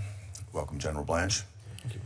General Blanche, last week I took this topic up with Director Patel. I'd like to revisit it with you. That has to do with the work that's taking place in various jurisdictions across the country to make them more safe. And I want to commend the department for the work on Memphis Safe. The task force there has resulted in a 43% decrease in violent crime since the operation commenced. I think it's a shining example of what happens when you have state and local governments cooperating with the federal government, and the dramatic improvements that we've seen in violent crime and enhancing safety are really very much appreciated. I just wanted to ask you to take a few minutes and walk us through the whole of government approach that you've taken and how that's been executed, and from that, what lessons we might learn that could be applied to other jurisdictions. Thank you, Senator. Yes, in your state, the Memphis Task Force is one of the shining stars of law enforcement over the past year, also DC as well. And the way that it works is that we no longer care about stats within an agency, the FBI, DEA, Marshals, HSI, state and local. It's just one government, and it's a one government approach. So what happens in Memphis, and what should happen in every city in this country, is every day law enforcement gets together in a room and they decide who they're going to go out and get that day, whether it's someone wanted for murder, rape, any other burglary, whether it's just somebody who has a warrant out for their arrest, and then they focus on doing it. And they do it if they need a prosecutor to write a warrant, they go to get the prosecutor to write a warrant. If they need a state DA to help because it's a state charge, they get the state DA's office. And what you saw, you just described the reduction in crime. But you have streets in Memphis now that were unwalkable 6 months ago, and that now there was a few new restaurants opening, I heard last week, and that's complete success. I wish we could do what we were able to do in Memphis in every city in this country. Could we stay on that for just a moment? Because yes. I understand that there are other jurisdictions in the United States that are refusing to cooperate. Is there anything that we could do, any tool that we could provide to help you with this, with these non-compliant jurisdictions? look, I think one thing we can do is just keep on showing the American people what it looks like when you do it right, and hopefully these local politicians that are doing it wrong will be shamed into doing it right. We also are in many cases filing lawsuits against some of these cities where they're actually violating the Constitution and violating federal law in the way that they're treating federal law enforcement and the work that federal law enforcement is doing. But all I can do as the acting attorney general is offer everybody that we will work as hard as we can with our law enforcement to work with the state and locals to combat crime. Thank you. And that's what President Trump ordered me to do, and that's what I will continue to do. Well, thank you for that. I would just like to show my colleagues they get a daily report on the results of what's happening in Memphis from your team and many others, and it's quite impressive. The accountability makes a real difference. I'd like to turn to another issue, though, one that's deeply concerning. I think it is concerning to me. It should be concerning to every American, and that's bringing to light what happened under the previous administration, the Biden Department of Justice, when they weaponized the extraordinary powers of your department with Arctic frost. If you think about it, they used this Arctic frost to persecute the president and also go after his closest allies, including me. And I was shocked to find out last year that under President Biden, the DOJ had secretly obtained my phone records from Verizon. And even though Verizon was obligated to let me know that, they chose not to. And when I brought the problem to Verizon's attention, all they've done is tried to stonewall me. And we've brought it before the FCC in the form of a complaint. Again, Verizon simply continues to stonewall. And if I think about what Verizon with the Biden DOJ did, they specifically chose to ignore the fact that nothing can or should stop a phone provider from notifying a member of Congress when their constitutional rights are being violated, as mine were violated.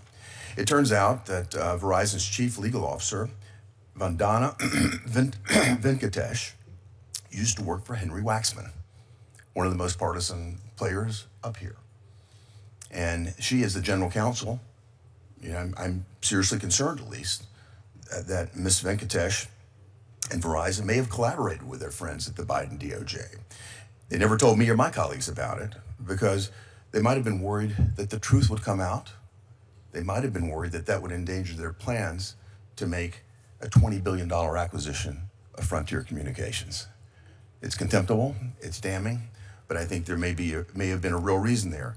I want justice to be done here, and I really would appreciate your help getting to the bottom of it. So here's my question.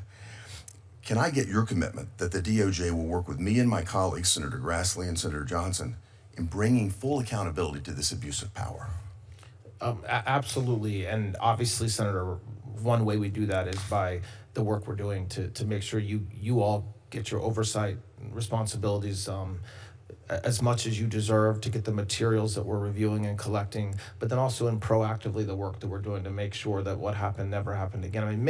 Understand that there are times when we subpoena phone records, we do not want the bad guys to know that we did it because we're still investigating. But the idea that could be done to a United States senator and that it would be okay for a prosecutor to just do it, not even a scintilla of evidence anybody did anything wrong, and then not provide notice to is in some ways the worst form of abuse by the Department of Justice. Well, in fact, there's a constitutional ban, and I think a first-year law student should know that.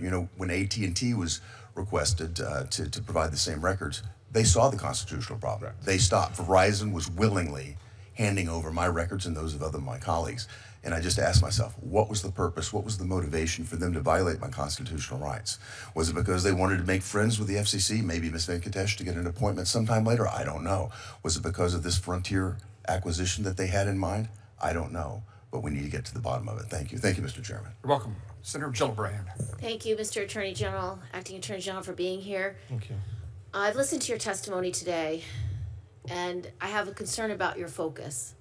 New York City was the site of the last major terrorist attack against the United States at 9/11. We benefit greatly from what you've mentioned, this whole of government approach, yes. Where we integrate CIA, NSA, DOD, FBI, DOJ, all integrated seamlessly, NYPD, to keep our city safe. It's one of the biggest cities in the country. It's one of the most dynamic cities in the country, and our public safety is paramount.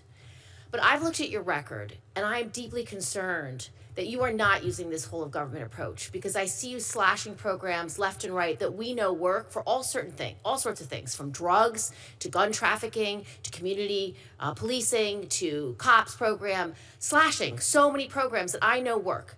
So I want to take you through them and hear from you why your focus isn't where New York City and the state and the country need you to be, which is our public safety. So first of all, do you think that China, Iran, Russia want to do us harm and would undermine our elections? Yes. Why did you delete the whole department then that is supposed to protect against the undermining of our elections? We spend a ton of time, a ton of money, a ton of man hours, a ton of resources on that very issue. Yeah, but you canceled the FBI's Foreign Influence Task Force. That's a task force. That's literally just a group. It was you know what a task force is. That's not getting rid of anything. I was here in 2016. I know what happened. And after that, we did a whole of government approach. Yes. We put experts in at CISA. We put experts in at the FBI, and we put experts in at the Department of Defense. Together, whole of government approach, they went state by state by state to make sure that our electoral infrastructure was sound. However, your department and this administration has aggressively fired all the people that were put in charge of this. So they were the people at the FBI in charge of it. So why have you dismissed those operations? Where that failed, there were no state and local involved. It was all just a bunch of federal people, mostly out of Washington, D.C., okay? And the FBI agents were all Washington, D.C. The way they were agents, not around the country where we needed them. So the way that we're addressing it by closing down that task force is by having HSTF set up in every single, including in New York City. Every single agency, every single state now has a HSTF, and that is one of their main focuses. And it does work with state and local. I want a complete report on this, because I don't have confidence that you are doing what needs to be done, because if all the 300, 400 expert people that were in our previous administrations, multiple administrations, Democrat and Republican administrations, if none of them are good and you're starting over from scratch, that doesn't sound like the recipe for success. I didn't say none of them were good. That's not what I said. Well, they've all been dismissed, and they've all been fired in all three areas. That's not true. They have not all been dismissed. We fired the people from DOD, we fired the people from CISA, we fired the people at the FBI. They were all dismissed. They were not all dismissed. Many of them are still here. Ask for a briefing, look into it, and give a report to this committee, because I'm telling you, if you agree that our adversaries do not have our goodness in mind, they don't have our protected elections in mind, yes, I need laser-like focus on solving this You're getting problem. laser-like focus. All right, I'd like a report on that. Second issue, gun trafficking. We have been working so hard as a federal government to stop the flow of illicit guns into our communities, where someone can sell guns out of the backs of their trucks from some criminal gun dealer who's trying to get these guns into the hands of criminals. And we are supposed to get data every year so we can show that our gun trafficking laws are working. These new enhanced laws where police officers can now go cross state lines to do their investigation. Why are you not giving me the data about gun trafficking? I need to know if it's working. I need to know if these cases are being prosecuted. And I can't even get data out of your department. Well, the cases are being prosecuted. We did. Will you give me the data so I can assess it? I don't know what data you're talking about. The number of weapons that have been seized, the number of cases that are being prosecuted. We keep track of how many weapons have been seized that are trafficked, and I'm waiting from your department over a year to get that data. To the extent there's data that we're required Will you send it? Okay, next point. Okay. I got like 5 points. I only get 5 minutes. Next point, community violence intervention grants. You are slashing these community violence intervention grants. They work. We know they work. One of them was to New York for $4.2 million, slashed. It prevents youth violence. These are programs that are working. Did you analyze whether this program was working before you slashed the funding? Yes, there's still a ton of funding for those programs. Not the ones in New York. You just deleted them. Delete. It's shocking. It wasn't delete. That okay, well, 4.2 was deleted for the Local Initiative Support Corporation that funds. It's not a deletion. It's just that we're not seeking funding for it through this exact. No, I'm seeking funding for it. I've asked for the money, and we've gotten grants for this, and you've just suspended this grant program. I'm happy to work with you to make sure we're spending the grant money in the right way. I don't have any more time, but there's the community-oriented policing grant cuts as well, the COPS funds. This is something our police officers in our community policing development micro grants, they benefit from it. De-escalation training grants, programs that work, our police officers need it. And then drugs. We have an anti-heroin and anti-methamphetamine task force, and we need to be funded, and it's not being funded. So It is being funded, absolutely. There's a different amount of funding, but it is being funded. No, you've eliminated funding for both the anti-heroin, anti-methamphetamine task force. I'm sorry. Which is the task force that stops the trafficking of heroin, fentanyl, and the very long word I can't pronounce. I mean, Senator, there's nothing more important to President Trump and to this Department of Justice than combating the illegal flow of narcotics. So to the extent that there is a particular funding revenue stream that is not being funded the same way, I commit to you that it is of the highest priority to combat drug trafficking. Last is the Public Safety Officer Benefit Program. You say, we just had Police Week, you say you stand with law enforcement. When you do not support this program and when these funds are not getting back to the loved ones who have lost their police officer loved one, it is not right. I need you to focus on this. I need you to get this right. We're committed. Thank you, Senator.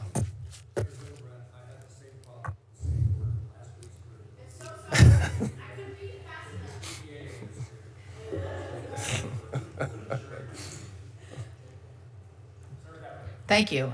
Thank you, Acting Attorney General. Thank you for being here. Thank you. I want to talk about the ATS National Tracing Center, which you know is located in Martinsburg, West Virginia. I think this is a stunning statistic for people to realize that in fiscal year 2024 alone, the National Tracing Center processed more than 600,000 requests. I mean, that is an immense amount of work.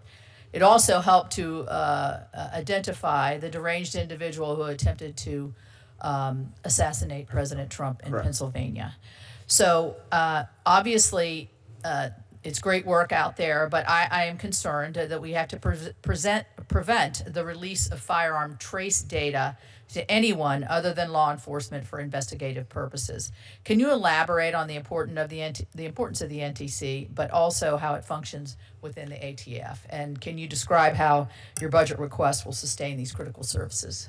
Yes, of course, Senator, and I agree with you. It is an extraordinarily valuable law enforcement tool, but it can be abused. And so what the ATF has to make sure we're doing is we're using the tracing data. And by the way, it's not just for federal cases, it's for state and local cases, it's for local crimes, and so it's a true testament of the power of the federal government to help the states. We have to make sure that data is shared only where it needs to be shared and only to further law enforcement investigations. Our Director Sakata is laser focused on that.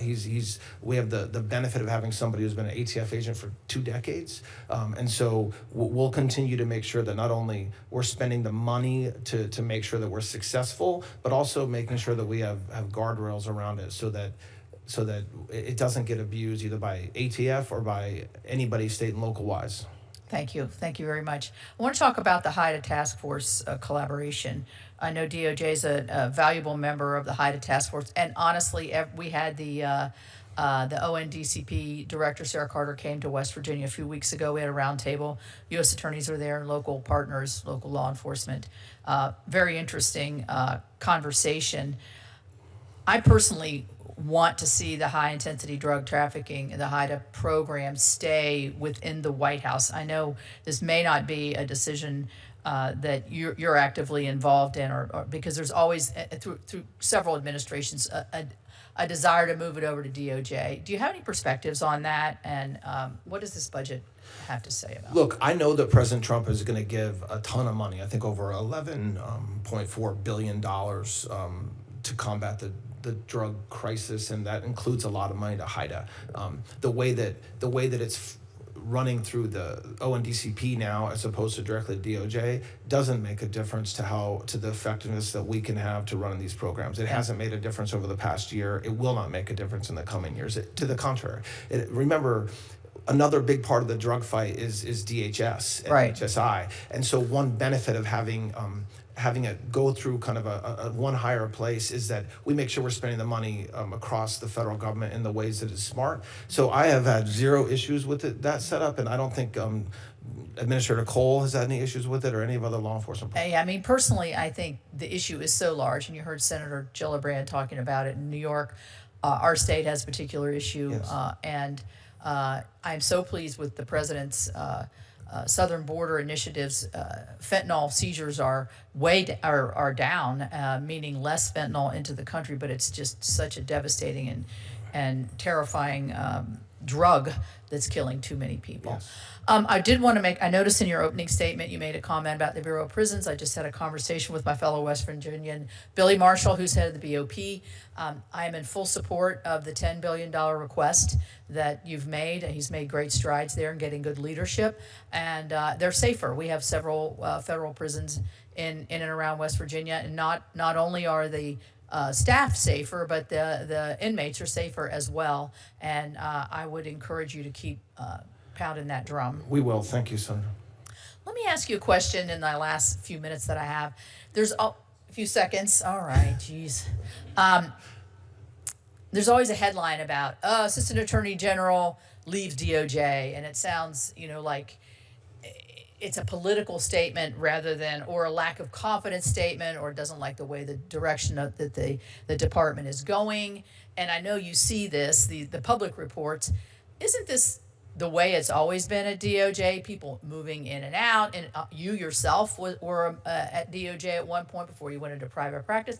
I didn't know if you wanted to talk about at the upper echelons of your leadership team, where you see this going, and is it a political statement, or is it the cost of doing business and Look, ebb and flow of workforce? I think we have a great team, and not only at DOJ, but President Trump's entire administration. That necessarily means that sometimes people come in and sometimes people leave. I was a federal prosecutor until I had no money left, and I had to go to the private sector. And I think there's pressures on family, and it's not a political statement. I think the president has assembled a phenomenal cabinet, and the cabinet has then assembled leadership that I think is every day working hard to fulfill the president's agenda, and when it comes to DOJ, to make America safe again. And so my team that works at DOJ, some of them will stay for 4 years, and some of them will probably leave in the next month or two, and that's natural, and all we can do is thank them for their public service and to keep on hiring great people. Thank you for your service. Thank you. Thank you, Senator. Senator Capito. We're going to conclude this hearing in just a moment. Senator Van Hollen and I have the practice of wrapping up our thoughts with questions or statements, and then we'll conclude. I'm in a particular hurry to get to the Defense Appropriations Subcommittee to ask questions there. So if I quit explaining what we're going to do, I'll get there sooner. And I now recognize Senator Van Hollen. Thank you. Thank you, Mr. Chairman. Mr. Blanche, in response to Senator Kuhn saying that Capitol Hill police officers were worried that people who assaulted them on January 6th might benefit from a slush fund, you said that couldn't be true because it hadn't been set up. I didn't say it couldn't be true, Senator. I didn't say it couldn't be true. I said it was surprising it was true. Okay. So it is very possible that people have been anticipating getting payments from the administration, people who were part of the attack on the Capitol on January 6th, right? You're asking me to speculate on the possibility of something? Have you not heard of anybody anticipating getting payments from that? No, I haven't. Okay. I don't know what that means, all actually. right. Mr. But I won't speculate. I want to put it in the record, submit for the record, a January 2026 Washington Post story, a long story, entitled, "For Many January 6 Rioters, a Pardon from Trump Wasn't Enough." And it goes on to quote, the President of the United States, when asked about these payments, said, "A lot of people in government now talk about it because a lot of people in government really like that group of people," unquote, referring to the January 6 rioters. Are you not aware of that statement from the president? I have never read the Washington Post. Okay. Well, I can tell you that there are a lot of people I accept for that you read a long time who've been anticipating payments. You're not aware of that? In fact, when I asked, you're telling me there's a lot of people that were anticipating payments? Yes. No. Well, I'm not aware of okay. Well, Mr. Attorney General, you are in a bubble because the reality... Because I don't read the Washington Post? No, Okay. no. Obviously, you should be in touch with some of these folks because I asked you specifically about an individual who had molested kids and been convicted about his anticipation of getting a payment. And you said that couldn't be true. In fact, that was a lie. I want to read you. I didn't say that. I got the transcript right. Good. You said it was obvious. I'm obviously lying in the question because there's no way the person committed to that because the slush fund did not exist. That's what you said. I'm going to read from you, Mr. Attorney General, an affidavit from the Hernando County, Florida Sheriff's Office. And I want you to listen carefully to what this police officer said about this criminal named Andrew, pardoned by the president, now being charged for child molestation. He says, Andrew also told that since he was pardoned for storming the Capitol on January 6, 2021, and he was being awarded $10 million as a result of being a January 6er, Andrew did tell that he would be putting him in his will, referring to one of the victims of his molestation. He would be putting him in his will to take any money he had left over. This tactic was believed to be used to keep from exposing what Andrew had done to him, signed under penalty of perjury by someone in the sheriff's office. And you're telling me you don't know about all these people who have been signaled by the President of the United States and others that they're going to get payments. I think that's what you just read is disgusting. It's horrible that happened, but that's not what I said. I mean, you can say you're telling me and then make up something that I'm not saying, or you can let me speak. Mr. Attorney General, yes. I'm reading from the statement here. I got a transcript of what our exchange earlier. And you essentially said, well, you're obviously lying in your question because there's no way this person committed to that because the slush fund of which you called it did not exist, just as you suggested. Right, and it's true that even the affidavit that you just read said that he would be awarded this criminal suggested he'd be awarded $10 million. Now you're playing absolute word games. I am not playing a word game. Of course you are, because people. And also, words matter. Words matter. So if you're going to quote me accurately. Mr. Chairman, I'd like to put in the record: January 6 rider pardoned by Trump was sentenced to life in prison for child abuse. Pardoned Capitol Hill rider tried to bribe child sex victim with promise of January 6 payout. And I will close with this, Mr. Attorney General. You can't tell us today that this individual would not be eligible for a payout from this fund. I find that obscene. And I'm going to ask you one last time. You keep comparing this case to the Keep Eagle case. In that case, as you've admitted, a judge ultimately signed off. I'm asking you, before you proceed with this fund, will you have a federal judge sign off on it? I didn't compare the cases. What I said is the commission that we set up yesterday is nearly identical to the commission that was set up during Keep Eagle. So please, you repeatedly put words in my mouth, and then you say, "Oh, I'm playing wordsmith." Words matter, Mr. General. So they do matter. You said they were. Look, the transcript will speak for itself. It will. But you compared in your own release. In the Department of Justice's own release, you compared it to this case. And in this case, a judge signed. My final question is, will you agree, as they did in that case, that before you proceed with this fund, a federal judge will sign off and approve it? Will you agree to that? Federal judge. So there's no mechanism. Actually, there is a federal judge presiding over this case. The case was dismissed by the judge last night. Yeah, because you moved to create this fund. I didn't move. I did not move. The settlement result, Mr. Attorney General, come on. So So you're not going to submit this proposal to any federal judge or independent. There is no judge. Any independent authority What does that mean? An independent authority? It means not somebody who's getting to pick 5 of the members who was the president's former personal attorney. That would be somebody who would be independent. I'm the acting attorney general, okay? The fact that I used to be President Trump's lawyer is just a fact, but I'm the acting attorney general. So don't say the president's former personal lawyer will do something. The acting attorney general will do something. Mr. Attorney General, you are acting today like the president's personal attorney, and that's the whole problem. You have a whole banner of his face hanging over the Department of Justice, and you and everybody else walks under it, and you are acting like you're his current personal attorney. Mr. Chairman, I have no further questions. Attorney General, let me ask this question in this regard to the fund. Is there in your mind a nature or a description of the individuals that you hope to find to serve on that board that makes the decisions that we're talking about? Yeah, we want people who will we'll have the ability to evaluate, I mean, with a couple of the questions from the senator and from others today, evaluate whether somebody who's applying for compensation is entitled to it. And if they are entitled to it, what amount and how to go about doing that. So we expect there'll be experienced people. It'll be public. People can be critical if they so choose. And so we haven't come up with names yet, and we will, I think we have 30 days to do so. And when we have the names, we'll announce them. And what's the standard by which a determination is made that compensation should be had? So in the broadest sense, it's weaponization. It's not limited to Republicans. It's not limited to Democrats. It's not limited to January 6 defendants. It's limited only by the term weaponization. And so I expect that the commissioners, and what I expect they will do, because they'll have to, is set up guidelines and set up procedures for individuals to apply for that.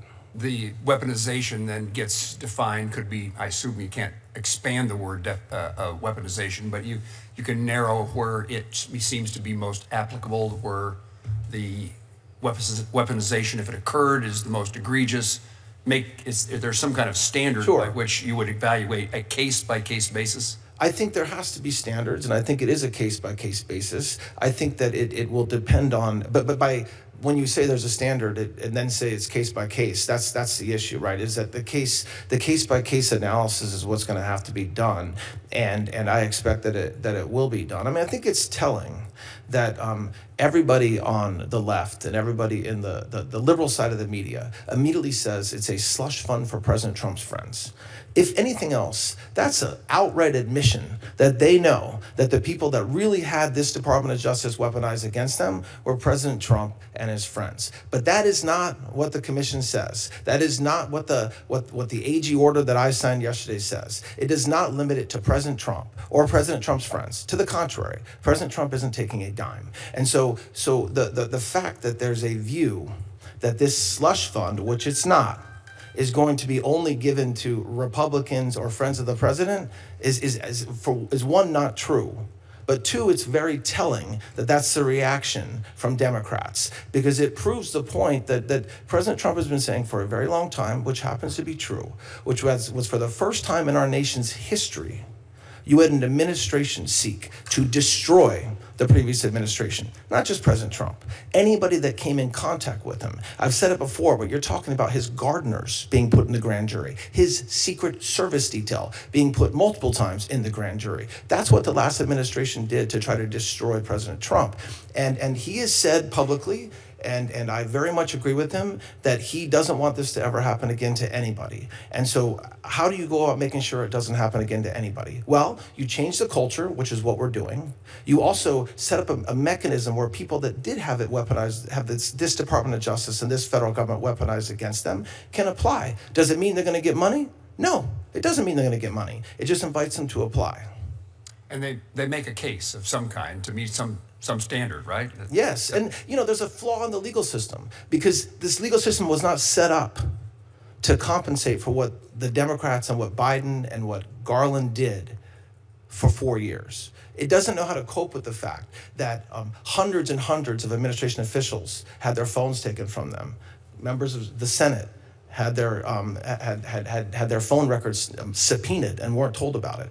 The system isn't set up for that. In answers to questions previously put before you this morning, you took, I assume, because what the settlement agreement says, you eliminated certain individuals from being qualified to receive benefits from this fund. What's the list of those individuals? Well, the plaintiffs in the underlying lawsuit have agreed to accept an apology. So that's President Trump and his sons, I believe. And otherwise, there is no limitation. So whether you're Hunter Biden or whether you're another individual who believed they were a victim of weaponization, they can all apply to this fund. And again, it doesn't mean the commissioners will agree. It doesn't mean that they're getting $10 million or whatever was just read a few minutes ago. It just means that you can apply. And the decision by the commission is by a majority? Yes. 3 of 5? Correct. And finally, this issue, while it's of interest to all of us as United States senators, this committee has no jurisdiction over this issue, in a sense, because this is mandatory spending. Have you had conversations with Senator Durbin or Senator Grassley or the Judiciary Committee? I have not had conversations over the past 24 hours about this. No, I have not. General, anything you'd like to add to what you've said today or take away from whatever you said today? No, just thank you and the committee for their time today. There are no further questions. Senators may submit additional questions for the subcommittee's official hearing record. We request that the Attorney General respond to those questions within 30 days. The subcommittee stands at recess to the call of the chair.